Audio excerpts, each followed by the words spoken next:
अपने अपने इबादत गाहों, मस्जिदों या मंदिरों में जाने के लिए। आपका मजहब क्या है? जात क्या है?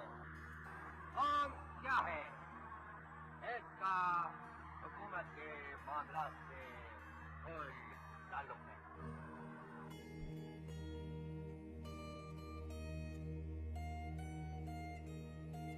His life and his property and the religious belief should be fully protected by the state at any cost.